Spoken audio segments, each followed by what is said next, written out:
Uma perda de 1,5 bilhão de reais em receitas brutas nos meses de abril, maio e junho deste ano, em comparação ao mesmo período do ano passado.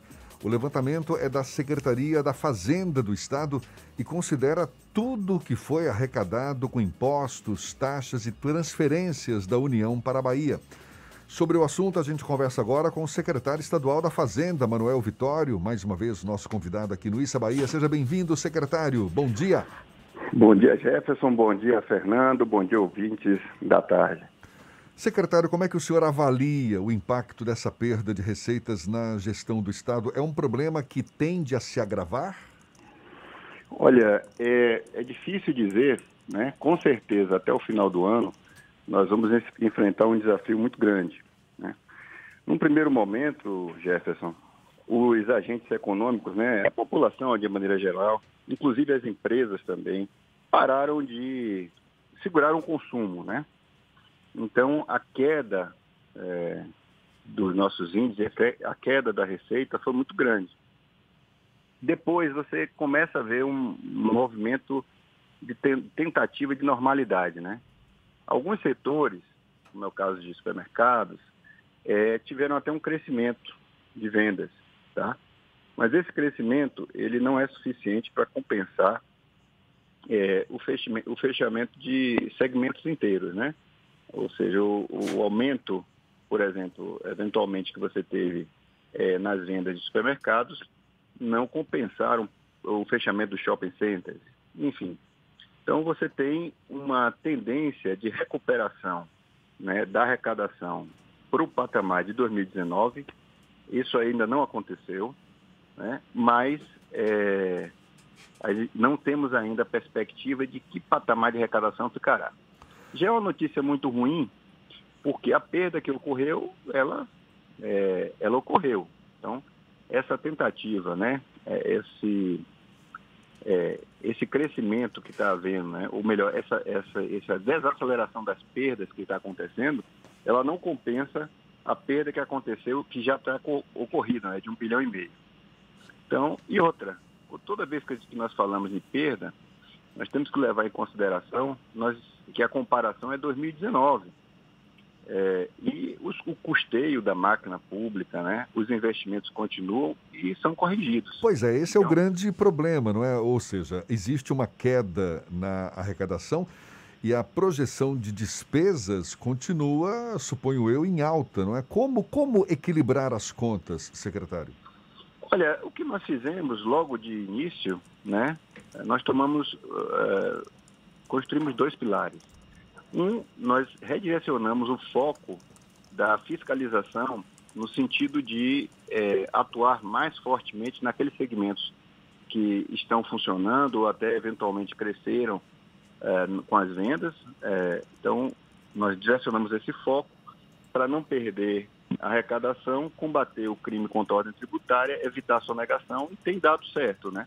Eu acho que essa iniciativa acabou que levou a uma perda de arrecadação menor até do que nós tínhamos nas primeiras estimativas. E a outra, logo de cara, o governador firmou um decreto, né, concentrou boa parte das novas contratações, repactuações, enfim, até a continuidade de contratações antigas ou compras novas, enfim, concentrou na Secretaria da Fazenda a autorização. Evidentemente que nessa rol está fora as aquisições e as contratações para a pandemia, para o Covid, porque essas precisam ser menos burocratizadas, precisam de celeridade, né? Mas as demais, ele concentrou. Com isso, você teve uma economia, né, uma redução muito grande de despesa, o que tem ajudado a equilibrar as contas. Secretário, o governador Rui Costa sinalizou a suspensão do pagamento do IPVA para classes específicas de transportes e o adiamento para pagamento em 2021. Existe alguma hipótese do governo trabalhar com outro tipo de remissão de receita, pelo menos temporariamente, com o adiamento dessas cobranças? Não, nós fizemos com o Simples Nacional, né? Mas essas ações que diz respeito ao ICMS não são possíveis de serem tomadas por um Estado individualmente. Necessita de um convênio com o FAS, né, de uma autorização do Conselho de Secretários da Fazenda, assim que estabelece a Constituição. Então, o ICMS tem limitações sérias. Essa redução com relação ao Simples Nacional pôde ser feita porque houve um acordo nacional para isso.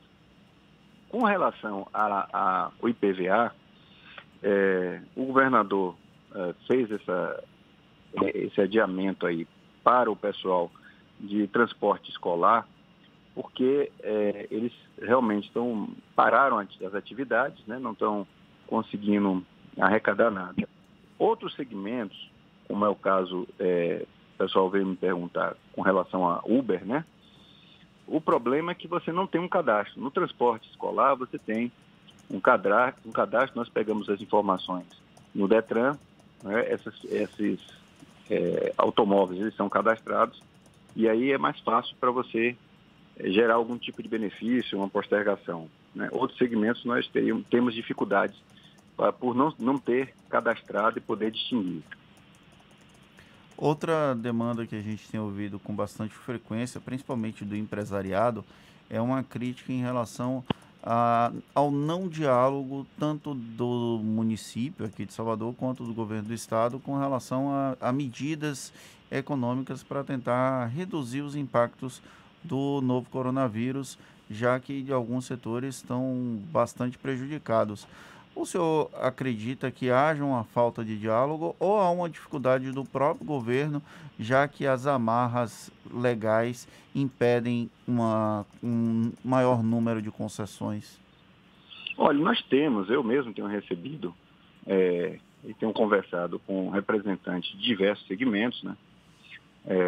E são pautas muito difíceis de concretizar. Eu queria falar um pouquinho do ICMS.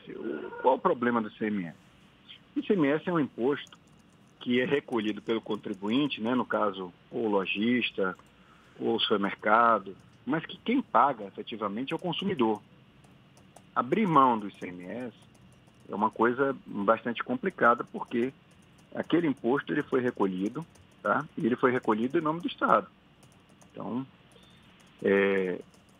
E outra coisa também que nos impede é que qualquer tipo de concessão ele precisa ser aprovado, como eu falei, no Conselho de Secretários de Fazenda, né? No CONFAS.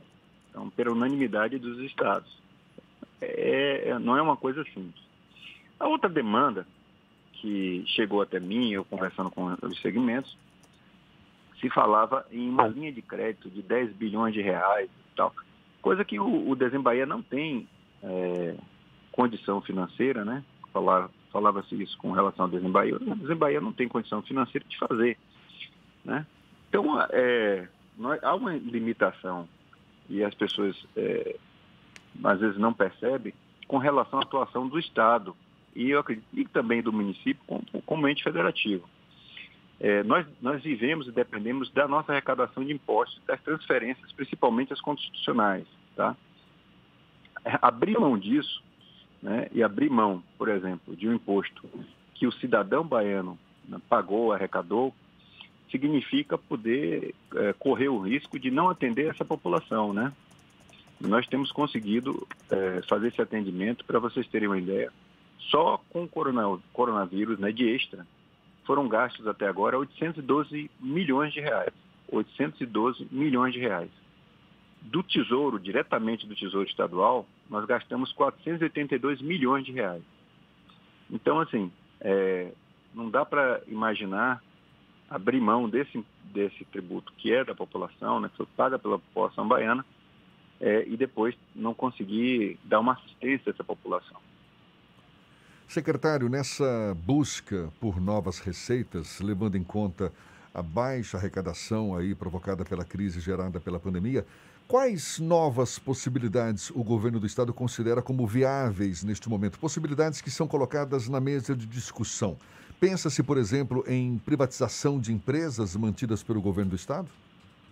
Olha, a privatização de empresa, né, ela tem que ter como horizonte uma melhoria de desempenho da empresa, né, e, e eventualmente o que for arrecadado, ou investir no próprio segmento ou em investimentos e não gastar com custeio.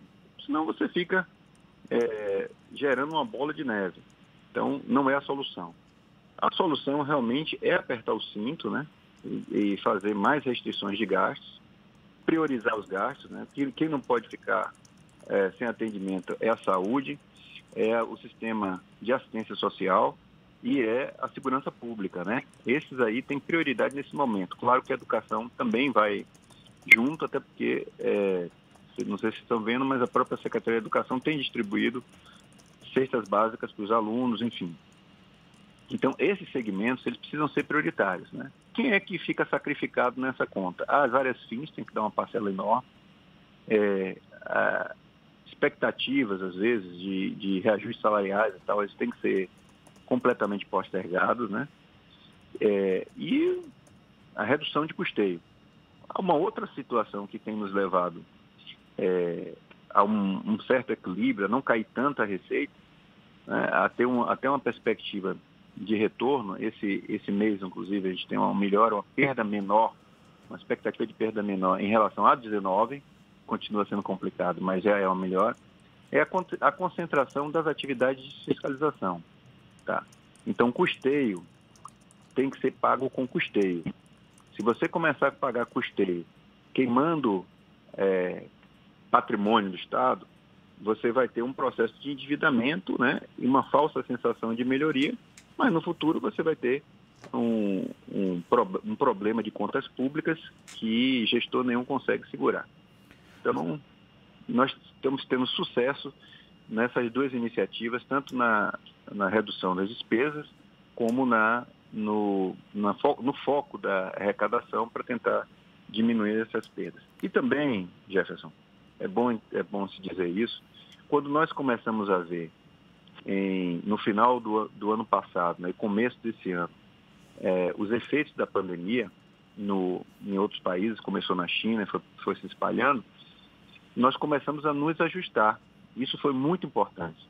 Nós tomamos medidas já em fevereiro, né, chegamos a reunir com os poderes, traçamos cenários. Então, quando a pandemia efetivamente nos atingiu, nós tínhamos uma série de ações deflagradas, né? Tanto no que diz respeito às ações da Secretaria da Fazenda, como do restante do Estado para atender a população. Secretário, a Bahia perdeu de março a junho, a estimativa que foi feita, R$1,5 bilhão de arrecadação. Já é possível prever qual o tamanho do prejuízo ao longo de 2020 em decorrência da pandemia do coronavírus, ou a gente ainda precisa esperar um tempo para verificar o andamento desse processo de reabertura antes de fazer uma estimativa mais próxima da realidade? Olha, é muito difícil, nós nunca enfrentamos uma crise, né, pelo menos não tem registro histórico para a gente fazer uma comparação de uma crise assim, né? Que é uma crise de saúde pública. É uma coisa diferente, porque nós já enfrentamos crises de bolha especulativa, mercado financeiro, né? Crises essas que nós tínhamos uma maior previsibilidade, né? Tínhamos expectativas, mas da pandemia não, porque basicamente a economia acaba seguindo os efeitos da pandemia. E esses efeitos, todos nós estamos acompanhando pelos jornais, né, com os pesquisadores, eles não são definidos, né? Você tem momentos em que há uma melhoria, uma estabilização, você começa a voltar à atividade econômica normal e, de repente, você tem que fazer uma quarentena de novo, você tem que parar a atividade. Então, é muito difícil você prever. Nós, é claro, aqui no Estado, trabalhamos com 3 cenários sempre. Um cenário mais otimista, um cenário mais pessimista, e o que nós estamos, digamos assim, planejando, né, que está dentro das nossas ações, o que conduz as nossas ações é um cenário intermediário, que tem se mostrado, digamos assim, um pouco conservador, mas tem acertado. Nós acreditamos que essa perda total pode chegar até o final do ano com uma tendência de melhoria, algo em torno de 3,2 ou 3,8 bi, né? Para esse cenário, nós estamos trabalhando, né, e tomando as ações necessárias para que o Estado ele continue presente, ele continue a prestar o seu serviço. Veja bem, nós todos acompanhamos, até antes da pandemia, o caos em alguns estados, como Rio de Janeiro, Rio Grande do Sul, estados que às vezes não só não tinham dinheiro para pagar salário, né, e ainda pagam isso com um certo atraso, mas até às vezes para botar combustível no carro da polícia.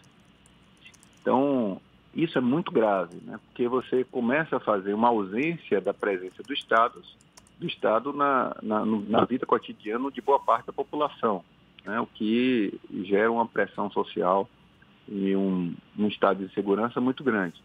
Então, a gente precisa evitar a qualquer custo isso. Secretário, Oi. Sim, pode concluir. Não, é porque são 3 os efeitos, eu diria, de uma má administração financeira e uma má gestão financeira durante a crise, né? Durante qualquer crise. O primeiro é a possibilidade de colapso, e o mais grave, na assistência à sociedade, né? No caso, a sociedade baiana. O segundo é o caos que você provoca na economia, porque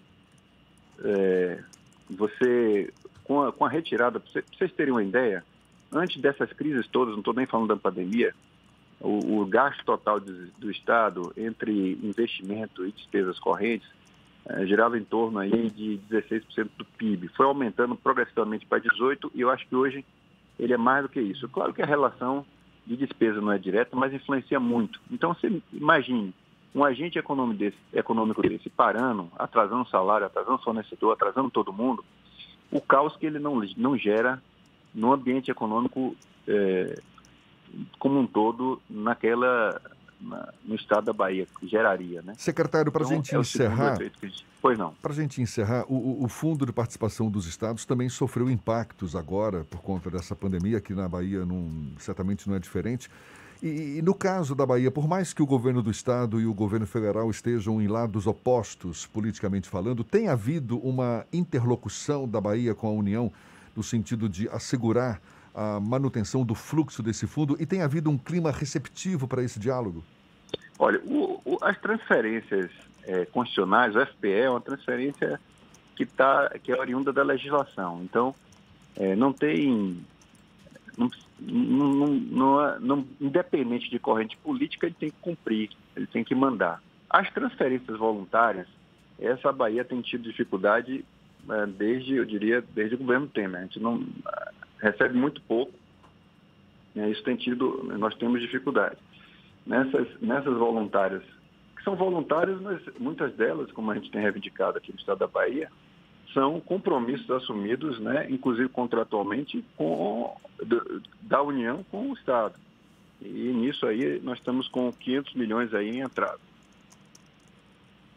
Tá certo. Secretário Manuel Vitório, secretário estadual da Fazenda, muito obrigado pela sua gentileza, mais uma vez levando essa conversa conosco. Nossas portas estão abertas. Muito obrigado e um bom dia para o senhor.